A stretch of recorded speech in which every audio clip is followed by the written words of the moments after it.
अधिकारी हैं, अधिकारी को अगर ऐसा लगा खारिज होगा, है ना, तो उसका जो प्रक्रिया है दाखिल खारिज का, तो उसमें किसी भी प्रकार का समस्या है, ठीक है, आपने दाखिल खारिज के लिए अप्लाई किया हुआ, अब इस दाखिल खारिज में अगर मान लेते कोई समस्या है तो क्या करता है कि यहाँ पर जो क्रेता है ना, और जो विक्रेता है, दोनों को नोटिस कर दिया जाता है कि आप आके देख लीजिए सही से कि आपका जो दाखिल खारिज प्रक्रिया है वो सही से हो रहा है कि नहीं हो रहा है।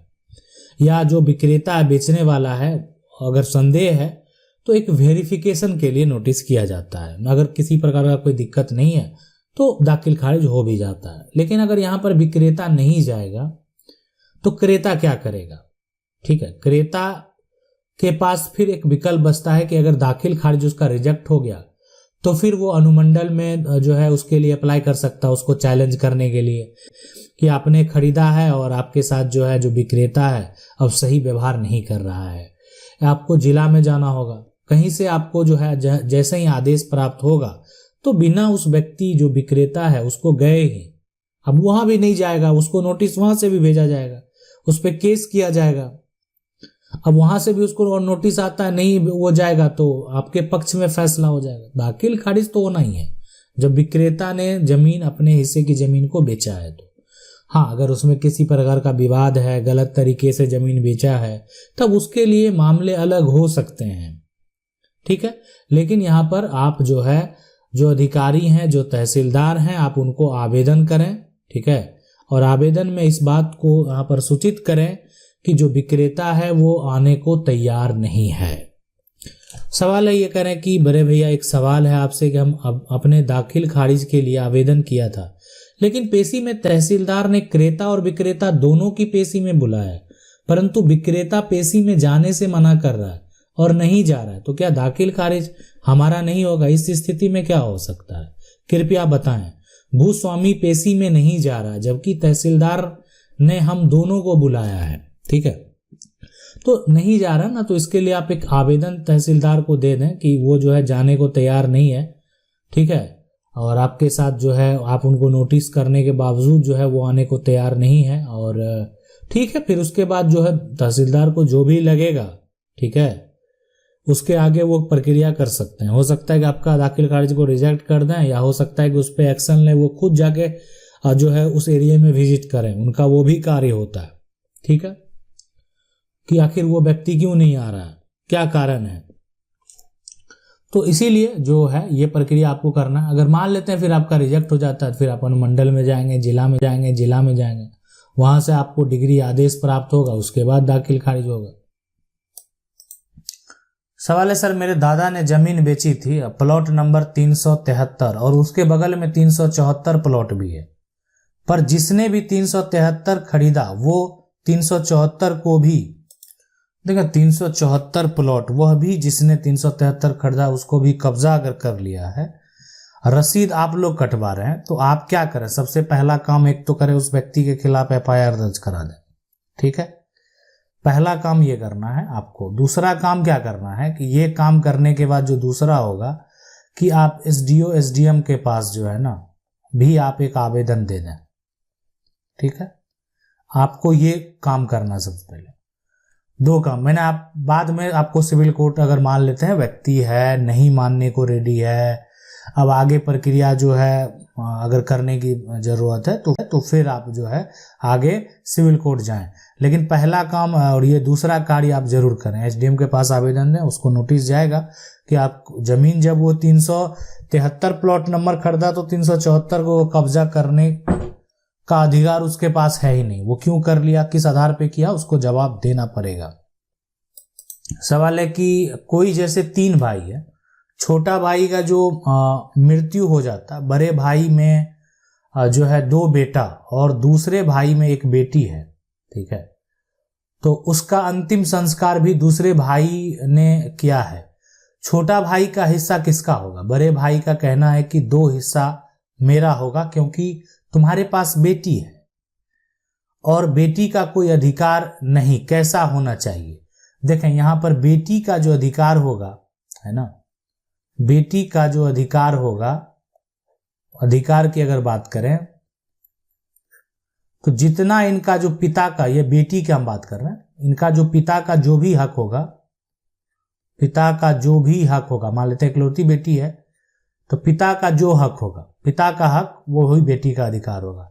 मतलब 2 हिस्सा 3 हिस्सा नहीं, यहाँ आधा हिस्सा होने वाला है। ठीक है, यानी जो भाई एक है उनका अपना होगा और दूसरे भाई की वो बेटी है, तो इसलिए बेटी का अधिकार वही होगा जो पिता का संपत्ति है, पिता के पास जो पिता का जो भी जमीन होगा। अब इकलौती बेटी है, एक ही बेटी है, तो उसी का सिर्फ अधिकार होगा। सवाल है सर, मेरे दादाजी के नाम से सन 1939-40 में जो है आड़ी केस एसडीओ द्वारा जमाबंदी का बंदोबस्त कराया गया था। बाद में उस जमीन का लगान धारा वर्ष 1989 में मेरे पिताजी के नाम से हो गया था। मेरे पिताजी के नाम से लगान रसीद कट रहा था। प्लॉट अभी खाली है, इस पर किसी प्रकार का कोई मकान नहीं है, मगर अभी उस जमाबंदी रैयत के वंशज द्वारा जमीन पर क्लेम कर रहे थे। अब हम क्या करें सर, कृपया जानकारी दें, है ना। सर इसका जवाब अभी तक मुझे नहीं प्राप्त हुआ है। देखें, सन जो भी है 1939-40 में अगर आपका जो एसडीओ द्वारा बंदोबस्त कराया गया था ना, और आप उसका लगान रसीद जो है कटा रहे हैं, अभी तक वर्तमान में कटा रहे हैं, है ना, सारा कुछ है। प्लॉट खाली है और प्लॉट पर आपका कब्जा भी है, खाली है, कब्जा भी है, तो बिल्कुल अब उसका रैयत अभी क्या कर रहा है, नहीं कर रहा है, उसके पास क्या प्रूफ है, वो अब कोर्ट में जो साबित करना होगा। कानूनी रूप से अभी उसका, इसलिए आपको भी जमीन वो बंदोबस्त में प्राप्त हुआ। किस आधार पे बंदोबस्त हुआ, कैसे हुआ, क्या नीलामी के आधार पे किया गया, जो भी कारण रहा होगा। ठीक है, तो अगर आज वो आपके नाम पर है तो आपका उस पर अधिकार है। अगर कोई दावा करता है तो वो कोर्ट में जाकर सिविल कोर्ट में कर सकता है कि उसके पास, ठीक है, वो रैयत है, किस आधार का रैयत है, हो सकता है कि अंग्रेजों जमाने का खतियान होगा, लेकिन वहां पर तो ये भी नियम था कि अगर आप लगान नहीं पे करते थे तो आपकी जमीन की नीलामी भी होती थी। ठीक है, और दूसरे को बंदोबस्त कर दिया जाता था। तो जो भी कारण है पहले वो स्पष्ट करना होगा। ठीक है, सवाल है सर, मेरे पास 1947 का ओल्ड केवाला, बट ये नहीं पता कि जमीन बिक चुका भी है। देखें, 1947 का अगर आपके पास केवाला है तो उसका जो, मान लेते हैं उसमें सारा इंफॉर्मेशन पुराना होगा, तो आप किसी अमीन को पकड़ लें, जो भी एक तरह से प्राइवेट अमीन है, वो आपका चार्ज लेंगे, उसका नया जानकारी उससे प्राप्त कर लें कि वो जमीन का नया प्लॉट नंबर क्या है, और वो जमीन अभी उसका आप ऑनलाइन, है ना, या आप चाहें तो ऑफलाइन भी जो है ना लाइन चेक कर सकते हैं। मतलब दोनों तरीके से आप जो है उसका पता लगवा सकते हैं कि जो नया प्लॉट का नंबर है नया, वो किसके नाम से है, अभी वर्तमान में आप ही के पूर्वज के नाम से या किसी अन्य लोगों के नाम से है। तो अगर वो जमीन जो है यहाँ पर को अगर बेचा नहीं गया है तो आप अपना अधिकार का दावा कर सकते हैं, और केवाला के आधार पर आप कानूनी हक का दावा सिविल कोर्ट में अपना टाइटल का दावा जो है जाकर कर सकते हैं और संपत्ति को प्राप्त कर सकते हैं। सवाल है कि हमारी जमीन का सर्वे नंबर बदल दिया गया। हमारे पास जो है यहाँ पर सर्वे नंबर 1199 है, लेकिन जमीन नापने आए तो लोग प्लॉट नंबर लेकर आए तो प्लॉट नंबर 1196 और हमारा सर्वे नंबर 1199 है नेशनल हाईवे में। तो अब क्या करें, कृपया अपने वीडियो के माध्यम से हमारी समस्या का समाधान बताएं। देखें, सबसे पहले जो आपका यहाँ पर बात करें, जो सर्वे का नंबर है वो अगर 1199 आपका आ गया है, लेकिन 1196 जो प्लॉट है, ठीक है, मान लेते हैं नापने आए तो जो भी है 1196 जो प्लॉट है, पहले आपको ये देखना है कि जो पुराना इसका इंफॉर्मेशन है उससे नया बना कौन सा नंबर नया बना। पुराना और नया को ये नाप कर देखना होगा कि नेशनल हाईवे में जो है वो पोजीशन कहाँ पर कटा है, क्या आप ही का जमीन कट गया है या किसी अन्य का जमीन कटा है। आपका जमीन कटा है तो आपको पता करना पड़ेगा कि आपको इसका मुआवजा जो है ना वो प्राप्त हुआ कि नहीं हुआ। नहीं हुआ तो मुआवजा भी आपको मिलेगा, और मुआवजा भी आप समझ सकते हैं कि जो 4 गुना मुआवजा होगा तो वो कितना बड़ा अमाउंट होगा जमीन के कीमत से। तो इसीलिए ये जो है यानी आपको स्पष्ट कर लेना है। और रही बात कि अगर मान लेते हैं आप अपने पोजीशन के हिसाब से सही हैं, आपका जमीन नहीं कटा है, तो फिर आप सुधार के लिए जो है एक तरह से आप चाहे तो जिला जो है एक तरह से जिला एडीएम के पास जो है या जो जिला के कलेक्टर है उनके पास जो है आप आवेदन कर सकते हैं।